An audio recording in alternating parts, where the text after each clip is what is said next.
floss tube, garden tube. We're here to do our Q&A from our last garden tour video.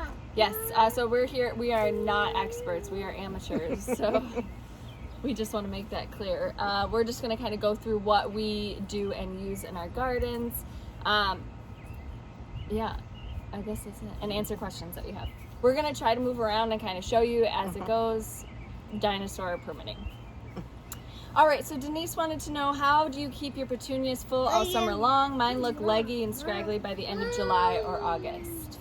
So this year, all of my petunias are proven winners, super petunias, and you don't have to deadhead those, and you can just trim them off around the bottom of the pot, and then they become fuller. Yes. So you get what you pay for in petunias. If you buy cheap ones, you're going to struggle with the legginess and the not fullness. And yeah, so like wave petunias and things like that, you have to deadhead. So if a flower is dead, you have to cut it off, is what deadheading is. With the proven winners, like super petunias, bubblegum, and Bordeaux, maybe, is it all of theirs? No, because it was little ones you have to deadhead. I did buy 2 proven winners baskets that they like bloomed, and then they were just all buds all over, dead buds all over. So I cut it all back, and I'm hoping that they. Yes. But I won't buy those again. But during the heat of the summer, you kind of have to cut them back, and they'll kind of we also fertilize on a weekly basis. So flowers, when we plant them, they get a time release fertilizer. Do you have? No, I didn't bring it, but I did bring this stuff. Okay, so we use either Biotone or Plant Tone. It's by Espoma. All of the plants in the garden, and sorry, I just shook the table when I get fertilizer around them in the spring.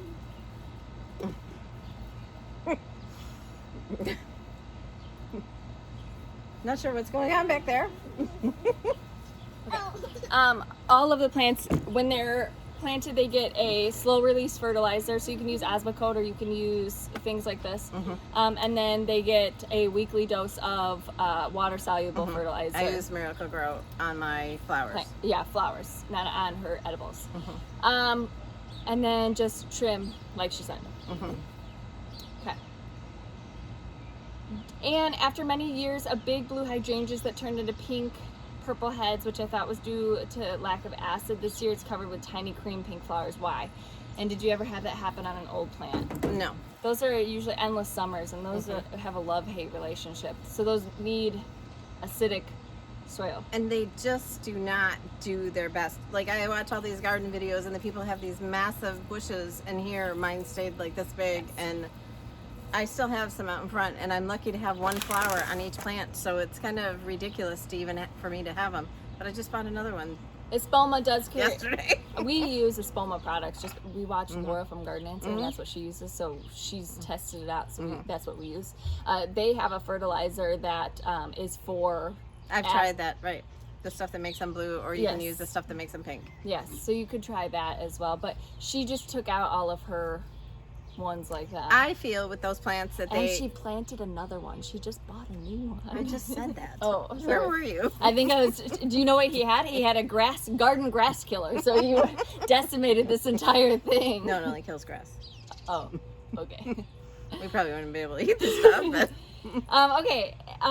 Janice, Chelsea, do you have acreage? You have a huge garden. No. Well, I have an acre, but that's like my whole plot of land. It's pretty wide open in the back. I have my chicken coop. My garden is like 3 times the size of mine. Is a big chunk of our land. Yes, I'm very fortunate, and I absolutely love it. Sirisum, how do you take care of your raspberry patch? So I buy special raspberry fertilizer, and I fertilize in the spring, and then you fertilize again, because mine are everbearing, and they get raspberries like the beginning of July, so we've already had a few, but not very many, and then they get the big crop in September. So yes, and then there's some raspberries that only give you a early crop, or they only, kind of like strawberries, they only give you a late crop. This is hummingbird. So I've had a lot of hummingbirds. So hummingbirds like to sit and perch on these arches, which is really cool. So if I cut my raspberry patch all the way down in the fall or the beginning of the spring, I would only get 1 helping of raspberries, and that would be... Anyway. She wants me to stop the video so I can get a slow-mo of the hummingbird. Guaranteed. Yes, this year she's dealing with what we think is an iron deficiency, and the leaves look a little. Just so in they some get a little areas. yellow, and then they have dark green veining. Typically, when you have an iron deficiency, so we're looking for iron tone, but can't find it. But it's only in a few areas. Yes. The newer ones, and I started this with 3 plants. So, and Chelsea's taking a bunch home. She has 3 plants going right now, so we're hoping that they. Yep, so I took them home and I started my own little raspberry patch. So I have vegetables down. I wanted to start fruit. So I did blueberries this year. I have black raspberries and raspberries now. All right. Kim, what's your trick to stopping snails from turning your hostas into lace? They haven't found that trick yet. Uh, So in the front yard, I'm able to use that, it's like snail bait. It's a yellow box that we get at Home but Depot. they say it can hurt dogs. So It's not good for them to eat it. And these two are like scavengers. They'll eat anything that they can get their hands on. So she likes to keep all of that kind of stuff. Yes. So in the backyard, they are eating my zinnias, and I pick them off of my hydrangeas constantly. Oh, he wants to do floss tube so bad right now. So we set up the camera for him. So at the end of this video, we'll post a little of his floss tube. Oh my goodness. All right, next question. Sorry. Okay, the dinosaur took over the table. Beverly wanted to know how we irrigate. With a hose.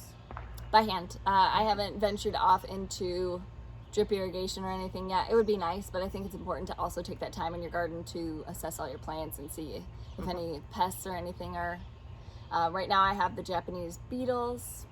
Which I don't have those yet. They're a pain. I got have, aphids in a pot and spit on my glasses. snails. So you guys can see. Yes, so she's got, did you look them up? Are they aphids? I don't know. I just want them gone. Aphids or thrips. I don't know which is which. I'll throw them away. Yeah. It's on a pot on the table here, the pansies. Okay, sorry. They're violas, and they came back from last spring. D. Obelman, what materials did you use for your trellis in your raised beds? They seem perfect. Okay, so raised beds. All right, well, let's not answer this question. Let's take them over there at the end and do Okay, that. that's fine. Vicky, does the ornamental cabbage come back every year? Is this a seed? Did you buy the plant start? Both. So Chelsea started some of them this winter for me, and then I bought a bunch too. I don't know why, but They're not perennial. I just love them. Well, maybe in some people's areas they are, but not in ours. But they do last pretty much into the cold. So Yeah, they're frost hardy, I think is how I would say it. They don't form like a head on them. They're flowers. like a flower. Yeah, they're so They're pretty. pretty. And I love the color. So Vintage Chic Stitcher, what advice do you have for new gardeners growing annuals and perennials? Also, do you have any tips for growing vegetables seasonally? So my biggest tip, if you're growing annuals and you have them in pots, you need to fertilize weekly. If they're just in the ground, you don't need to fertilize as much. Right. I would at least do a timed release, a slow release fertilizer in your things. But if you want big, full plants, you need to fertilize weekly. Yes. Okay, what about tips for growing perennials? I would recommend just knowing your growing zone, so knowing what's going to come back. You'll see in Mom's garden and my garden, a lot of the perennials are things of the same. So they're just scattered differently because we know that they come back. We know Right. that we won't have to worry about protecting them during our freezing temperatures and whatnot. So if you're going wild with a bunch of different varieties, I mean, trial and error, I guess, is Right. what I'm going to say. Because the stores will sell you perennials that really aren't perennials in your area. And Yes. then they won't ever come back and you spend a lot of money for nothing. Right. So Also, perennials, a lot of them you can split after time. So after a few years, when they're established in your garden, you can split them in half and plant them in other places Right. to make it more thrifty, because it is expensive Or when you're give doing them a to your lands- daughter. Yes, 99% of my plants have come from Mom's garden at my new house, and then at my old house too. They're all over. Hostas you can split, and I mean you could run those over with a truck and they would still live. So irises, yes. We have a lot of coneflowers, Russian sage, regular sage. catmint is our newest thing. Salvia.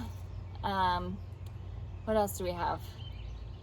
Sedum. So sedum. Catmint is new. Why are my eyes itching? I don't know. Stop touching them. It's like riding the horse. her hydrangeas, of course, hostas, and I think that's like it as far as varieties. And that if we you have Annabelle's or Incredible hydrangeas, they do sprout up new little babies, and you can take them plant and those plant in them. other places. Yes. All right, and then growing vegetables. So again, knowing your And what your you're going growing to eat. zone and what you're going to eat to not be wasteful. Sorry about that. There's something on my screen. Not be wasteful. So, but I mean, I can't even say that because I grow stuff that my family might not eat just because I want to. But like the beets, you don't like them, but I like them. yeah, that's true. And knowing how you're going to preserve it if you get a bumper crop or something like that where you have a ton of food, or maybe giving it to your neighbors, things like that. Okay. And I mean, this is a mess. Look, I mean, my hair is a mess. Everything's a mess. I was touching my hair this entire time too. All right. Right. Rollin, I think it is. We're doing a video. Do you drill holes in your galvanized buckets for drainage, or use rocks? Yes. No. No rocks. We don't use rocks. If it's a huge container and we need to fill something, we use like milk jugs, or you can use the empty plant pots that you had. We do that because then it's easier to move. You're not using as much soil. And then it's not as expensive to fill it up. And we don't use like ground dirt. We use potting mix. Yes, you have to use potting mix. Potting mix most times has slow release fertilizer. At the end of every bed, there's a galvanized bucket. You can't see the galvanized part anymore, but yes. What I did for her was take a screwdriver and a hammer, and I just pounded the screwdriver into the buckets. Hunter helped us with a lot of them as well. But he used a drill, right? No, he used the screwdriver, and David used the drill. Okay. So you can use either or. Some of the bigger pots that she has, though, if she has tall grasses in there, there's a lot more dirt, and there's not things at the bottom of it because those roots go way deep in there. Like she has king tut grasses, Proven Winners King Tut, and those are huge plants. So you just have to know what you're going to be planting in it. Like petunias and things, they can be pretty shallow. I mean, they need some root system, but not as much as like a King Tut. Okay. CM Holt, I love your gardens. And then I saw another location. Is that at Chelsea's? Yes, that was my house. I plan to do a walkthrough where I'm talking and pointing out stuff, but it was just me, and I couldn't do that alone. I get nervous in front of my neighbor. My neighbor is always out suntanning, and I just feel so nervous out there. All right, V. Archie, what kind of fertilizer do you use for your hydrangeas? Just this. Sprinkle it around the base. Right. Around the water, the drip line, right? Not close to the plant, but where the roots would go. And then I give it like a dose of Miracle Grow before they bloom. Yes. I have a love-hate relationship with Miracle Grow, so I will not use it on my vegetables or anything, but I have started using it in my pots just because I want my pots to be bigger. Okay, so did it go? It did. Okay. So typically, what we used to do was Home Depot would go and have these baskets for sale. They were 2 for $10. Yeah, 2 for $10, $5 every Memorial Day weekend or right before whatever. This year they're like, no, it's not essential, so it's not on sale. Right. But those would be our baskets. So this year we decided to invest that money instead, get less plants, but invest it into Proven Winners, mostly Super Petunia bubblegum. Right. And like alyssum. And yes. That's 2 plants. One pink one and one alyssum. Because we know that they get fuller, bigger. As long as you fertilize them and water them regularly. Yes. Alrighty. Do you try lavender from seed? No. So I had lavender, but it didn't come back after the first year, so I never bought it again. I planted mine in cruddy soil this year because I bought one just because I was like, oh, it smells so good. I like to clip it off and put it in the chicken coop. I put it in their nesting boxes, and I was reading a post about it on some Facebook group, and they said you have to plant it in just the worst soil out in full sun and then forget about it. That's what you need to do to have successful lavender. Really? So that's what I've done, and it's still alive, so we'll see how it goes. We'll see if it comes back next year. Chris, how did you learn everything? Did your parents garden and you learned from them, or were you self-taught, and did you teach Chelsea? So we had a garden when I was a kid, but they had flowers, but mostly vegetables. And We used to have to, in the summer, we'd have to pick like a bucket of weeds every day. It was bad. And then I've always had flowers and gardens, but it just seemed to like snowball in like every place. It's evolved greatly. Yeah. But I love it. Our husbands are really excited about it. Yeah. Is that too close to the sidewalk? She just got a new tree. And I was going to bring out my tape measure and just measure. Okay, so, update. So she got new sidewalks and they trampled a lot. And the sidewalks are like 5 inches from where they used to be raised up. So it had to be all filled in with dirt. Yeah, so we spent the week hauling dirt and replanting things and getting some new perennials and splitting, like we talked about, splitting some other perennials and planting them there. They just trampled a whole lot, so. I mean, it's hard. There's a lot of guys in a small space. We get it. We understand. They did a great job with the sidewalks. The sidewalks look beautiful. All right, Chrissy. And did you teach me? Yeah, but you teach me a lot now too, so. She reads and watches YouTubes and. Yeah, last year I got super into it and I was like, I'm gonna have the best garden ever because I wanted to invest in raised beds. Before that, when I was pregnant with him, it was disgusting. Like there were more weeds than vegetables. I couldn't do the labor, and I was like, I can't. This is stupid. I can't do it. So we built the raised beds. Don't you feel like our dirt though, like holds onto weeds? Yeah. Yes. It's like you can't get them out. It's clay. It was awful. It wasn't enjoyable, and gardening to me is super enjoyable, and it was miserable. So I just made sure to know. I like to do a lot of research, and I like to know things before I jump right in. We should show them the picture in my time hop of my garden just like 2 years ago. It's like night and day transformation. Oh my goodness. She was. I want people to come back here and see this now. Yes. 2 years ago you wanted them to too, but you just didn't know how good it would be. All right. Chrissy, how do you keep the grass from coming into your flower beds? Sometimes it's hard. Every season she takes a shovel. I should have brought it. So we have a shovel, and she also used an edger this year. So she edges out all of her flower beds every year, and you. Yeah, but it's like I have to do it more than once. Oh yeah. Yes. And then you can find me sometimes on my hands and knees clipping the grass with my scissors. So. Yes. But you just have to kind of pull it out, and she also remulches a lot of her flower beds each year. Just the front. Yeah, just the front, but like. But now, up against the side and everything. Yeah, there's weeds everywhere, especially in my raspberry patch. It's not perfect by any means. No. Yes.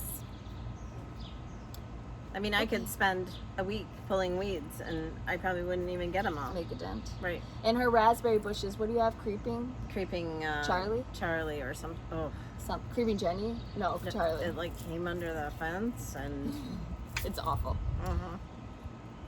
Christy, Endless Summer, Hydrangea, how do you get, we talked about those. Those are kind of hit or miss. Lisa, how are your blueberry bushes doing? So I picked some, he picked some blueberries 2 nights ago. They're already ready? Yeah. They're doing well. There's not a ton of blueberries, but it's their first year. They're not dying though, and they're, I did put them in galvanized buckets. I put, potting soil in there. I mixed in worm castings, and I did that acid espoma fertilizer because blueberries need acidity. And I plan on overwintering those in my garage. So I have a couple garages, so I plan to put those in there to kind of. I've tried blueberries before, and they did not do well. Yeah, but she put them in the ground, so I'm trying something new. We'll see. If Laura can do it, I can do it. Sig Woman, how do you keep your critters out, like squirrels, raccoons? I think she said skunks, but it wrote skinks, and possums out of your garden. So I don't have any possums. I don't have any raccoons that I know of. We do get squirrels. We do get chipmunks. Ronnie is the guard of those. We have those nasty vole things that. But a lot of birds that rip off her petals on her. And the worst that I had was the bunnies that ate my beans 3 times last year. So I had no green beans. They've installed, you can't see it. So on each fence post, solar lights. There's a solar light that pops on if there's movement around it. He has them all along the sidewalks too for when Ronnie Piper doesn't come out. When Ronnie comes out here at night, so the sidewalk is lit up, and he decided to install them along the fence line too. So Can you hopefully see 'em? I don't know. Hopefully that scares them away. Maybe this thing is it. And I plan to get those too. In my yard, I've had possums. I have a raccoon right now that I'm battling, and I had a skunk. Remember, we had the skunk spray. But, okay, so the only thing that raccoon has touched in my garden is the celery. It decimated the celery. I don't know why. I'm working on trapping it. I don't know what to do. But we have fences all along. I mean, she has a. They would have to climb the fence. Yeah. We used to have like a netting fence around the garden, but what are the dimensions of your raised beds? 4 by 12. So you just want to make sure that you're able to reach in on either side of them, because you don't want to be stepping in your raised beds. You don't want to compact the soil. You want the soil to be nice and fluffy. And then the boards are 2 inches, right?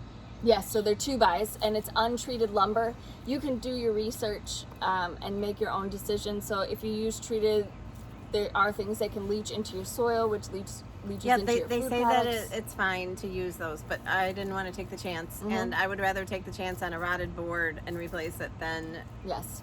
You making can also anybody use sick. cedar boards. Right, but that's a lot more money. That's a lot more money. It wasn't that expensive. How many beds do I have? 5? Mm-hmm. It wasn't that expensive to do the 5 beds. The most expensive part will be your dirt. Right, and my dirt sucked. I don't know if you want to say that. Okay, it sucked. So we couldn't figure out why my stuff wasn't growing, and then yeah, why so it was turning yellow. It hit a point where it just stunted, and then things started turning yellow. Like, we had different controls where she had salvia out in pots over here, and she had it in the garden, and it was just stagnant. The growth wasn't going anywhere. The tomatoes were all really doing well though, so we didn't know, and then she read up on it. She had put this and an egg in the bottom of each tomato hole. Okay, so they were fine. Yes, so first you dig a hole, like we went 12 inches deep with the to put the egg in. I put the egg in, I crack it a little bit, and then I put some dirt on top. It's an old wives' tale. I've done it for 2 years in my I don't. And she gets tons of tomatoes. We did it here last year, and I had tons of tomatoes too, but my garden was a mess. Yes. But those were all good, but then the rest of my stuff, because we hadn't used that much of this, it was bad. So I started Googling it, and it was a lack of nitrogen. So when I ordered the dirt, it was supposed to be delivered one day, and then they said, no, we're not bringing it that day. And then they said, well, we don't even have that dirt. But all of a sudden it showed up the next morning. So yeah, so I think they just used like, she had paid for garden soil and a compost mix, so that's what you want to make sure of, is you're getting some kind of compost into your beds with it. There was a lot of bark and sand, grit. I don't necessarily think that they gave her what. I think that they just had something and wanted to make her happy. They mastered some stuff, and yes. But we're working to have on it it. fixed. Yes, so we added some soil. We added worm castings. We fertilize the garden. So the garden gets fertilized every 3 weeks with fish fertilizer. That stuff smells. So you need to make sure that you take precautions. You don't want your hands smelling like it. So I wear gloves. This one likes the smell. Yes. If you have dogs and things, I would keep them out of the garden for that day. The what we use to fertilize is a Home Depot 5-gallon bucket, or Menards, wherever you can get a 5-gallon bucket. It was right back there. Yeah, 5-gallon bucket and a little Solo cup or something to dump the water on. I use a Tupperware container, and that's how much I give to each pot when I fertilize my stuff too. Yes, and you just read the package and mix it with water. Okay, so that's how we plant our tomatoes. So we can recap that. So I plant it with an egg in a hole. I have lots of extra eggs, so I just leave them in there. Some people will just grind up their eggshells and use that in the bottom of there. Some people use Epsom salts. Right. This is just what has worked for us. We do a little bit of slow release fertilizer, not too much. You don't want to burn your plants. You want to strip off the bottom leaves on your plant start and plant it deep, because all along that stem will create more roots, which will give you a sturdier plant. And if you want lots of tomatoes, you want a sturdier plant. You also want to look and see if the plant you are, if the tomato you're planting is an indeterminate or a determinate variety, because that'll determine how much you prune. With this system, and I'll show you later on when I talk about how I made the trellises, we planted very close. So we planted closer than you typically would. So she has to prune heavier than you normally would, just because you want airflow. Biggest concern is airflow. But when you plant in raised beds, you're allowed to plant much closer because you have a more concentrated area for the nutrients to go, because it's right there. Okay. And weeding is like 5 minutes instead of all day. Yes. Also with tomatoes, we use this. This is the green tie tape. You can get it at your feed store or like Menards, Home Depot, Lowe's. This is stretchy, so you just tie. I'll show you. Okay. And how did you prepare the ground underneath your beds? Oh, okay. They rototilled it. Yes. So you don't. They smoothed it. You shouldn't have rototilled it probably because it was fluffy. Right. Or we had to because it was all lumpy. Yes. Because I used what's that stuff called? Weed fabric. I used weed fabric for the past 2 years and just planted in holes in the weed fabric. Yes. We did put down weed fabric because she has her weeds are out of control. So we put down weed fabric. We didn't put it down like uniformly. We just put it down underneath. I'm just saying that there's going to be, because I put it down as well, and I still have crabgrass coming through, and I have worms, tons of worms in my bed. So people were like, well, your worms, tons of worms in my bed. Hey, don't do that. I don't think I've seen one yet. Not yet, it'll come. And what else was it? Sure. But that's it. And then you just have to kind of square off where you want your garden to be and block that off. So we just did the cloth in between in the beds, but we should have done the whole garden because we ended up going back between them and then putting mulch down. Yeah, so she couldn't decide what she wanted to do in between the rows. If she wanted grass. I was going to do grass, but then it wasn't big enough for the lawnmower, so I would have had to weed eat all that. Yeah, and then you got your grass coming up through the beds. Right, and then the plants would have been growing on grass if they came out of the bed, and so mulch turned out better. The mulch. So we did the mulch. Ronnie, no. All right. At my house, I have pea gravel, so my husband hated me. Hated me. My brother too. He had to help. A lot of pea gravel. Yeah, Hunter. Don't you remember with the wonky? So we buy wheelbarrows at like estate sales that the tire's like this, because it's for plants, it's for decor, it's not to. That's all I had for him to use, and he was so mad. I mean, like mad. But I didn't. I don't know. I like the cleanness of it. Laura had it at Garden Ants, and I was like, I would have probably liked the pea gravel too, but that wouldn't happen. No. Strictly no on that one. I just think about if I ever move, the next people who they better like to garden. Love it. I would hope so. All right, DL Starley, what are your tricks to starting zinnias? Slap some seeds in the ground. Yeah, so put some potting soil on top of them. I like the Miracle-Gro garden soil. So I like to spread some of that out, and then I plant my zinnias and put a little bit more on top, and I'm good. I use Pro Mix. So Pro Mix, it's a condensed like bale. Peat moss. Yes, I use that. We also mix that into the garden beds because we do a lot of flowers in our garden beds as well to attract pollinators and to keep it pretty. So the main focus is obviously food growing, but we want it to look pretty as well. So it's both. All right, Ellen, in your garden you have plants and flowers in silver containers. Do you drill holes? Okay, we already answered that. Eleanor, do you have any lily beetles? I've never even heard of those. No, but I have. We got everything else. So. What are they called? The squash Japanese bugs. beetles. Oh yeah, squash bugs already. I tell you. Squash bugs. So if you see any little black, they're kind of bigger. Not black, they're gray. Grayish black insects on your squash They look plants. like dinosaurs. Yes, you can also, I meant to bring one. You can sit down. Also look under the leaves, and if you see these like rust colored little dots on them in groupings, those are squash bug eggs. Thank you. And you want to get rid of those. So just roll them off of there, cut the leaf off, whatever you want to do to get rid of it. Okay. Cindy, how and when do you trim your hydrangeas? So I don't trim until the spring. I leave them for as long as I possibly can. I think my bigger hydrangeas, like my limelights and my vanilla strawberry I'm gonna make a lot smaller next year because my vanilla strawberry has taken over my whole front garden bed. So I need to do a better job of trimming it back into a bush or a shrub instead of like Mom. Boy, you need a tree. Okay, did you talk about old wood, new wood?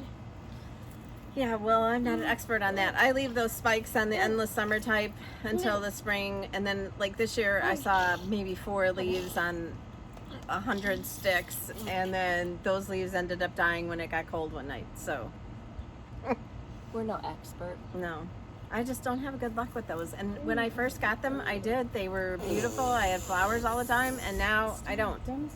So I did dig them. Well, actually, Hunter and Chelsea dug them up in the front, and we'll show you what I planted there. But then I was going to throw them away, and I couldn't throw them away, so now they're planted back here by the kitchen window, and then I bought another one yesterday. She just can't say no to the hydrangeas. Especially It's like the blue ones. It's like, ugh. Did you put any acid stuff in it? No. Oh, so I need to bring mine. No, I just need it to grow. I'll bring some acid stuff. All right, now we will show you the trellises and we'll show you her hydrangeas. Okay, so this is the garden arch. We both have grown, what are these? Black-eyed Susan vines up there. This year, Mom decided to do some tomatoes. She's also got cucumbers. I have Tramontino squash on it, so you can grow a ton of things vertically, and this is a way to get your plants off the ground. People do melons, or to kind of save garden space. So what you're going to need is a cattle panel. These we got at Tractor Supply. You can get them at any farm and feed store. And then some T-posts and zip ties. Basically, you sledge the T-posts into the ground. You bend one side in, bend the other side in, and zip tie them, and then just trim up the zip ties. I've seen fancier ways now where people would attach it to the edge of the bed and then put another board over it to kind of sandwich it in. That's probably more aesthetically pleasing, but this does the job and it's really sturdy in the ground. We also use cattle panels and T-posts for the tomatoes, and we simply, every 4 feet, we put in a T-post. We strap up the cattle panel up a little ways. So Mom's could even go up higher. So mine are probably 2 feet off of the garden soil line to be like about up here. And your tomatoes will grow up that way. If they're indeterminate type, they'll grow huge. You just have to give them the space to do that. And then each time the tomato needs it, if it's leaning forward, we just use that tie tape in order to tie the branches to the actual cattle panel. And you can see her tomatoes on here. Down here, there's tomatoes. In here, there's a lot.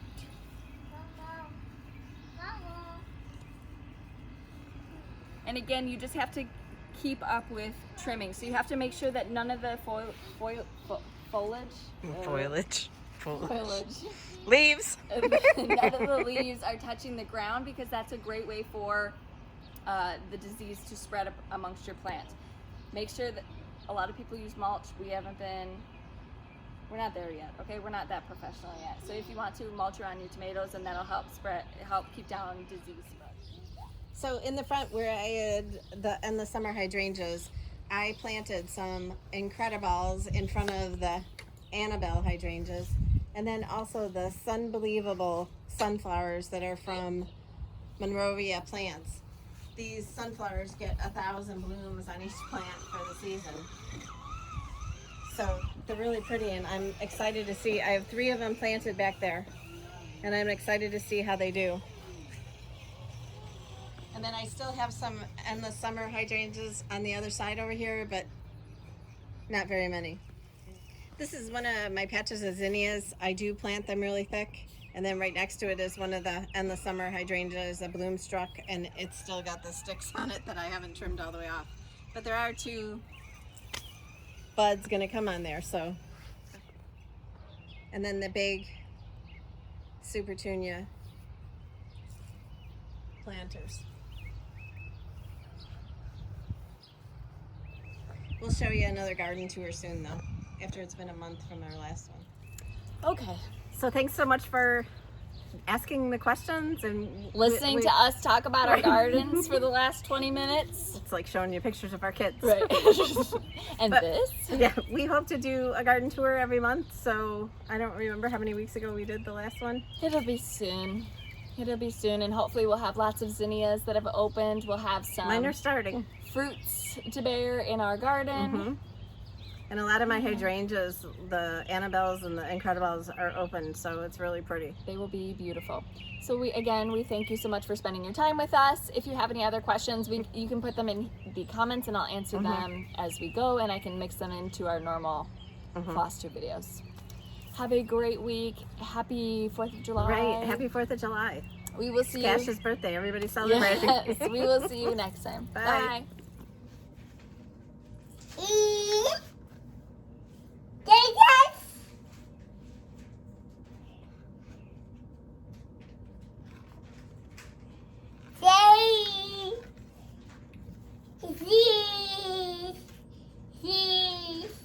Okay, do you have anything else to show them?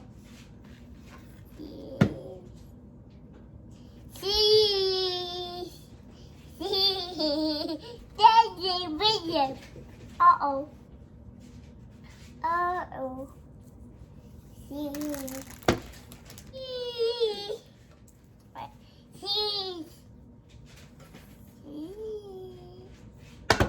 Oh. Uh-oh. What is that? A bee. Don't touch. Ah. What's that? What? Oh, wow. What's this? What's this? Baby. Yeah. See. See. See. See. See. See. See. Go. Wait, go up. Hoo-hoo! What's that? What's this? What's this? Uh-oh.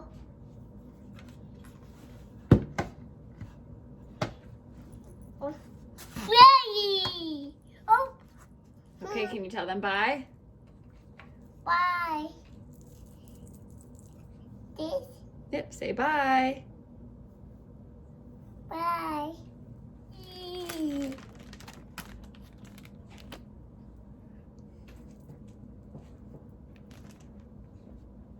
What's this?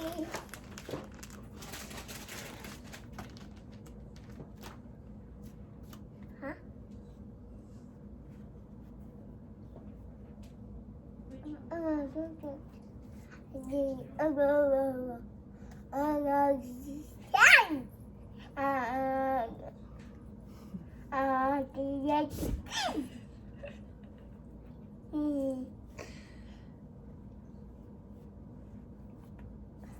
You want to show them this?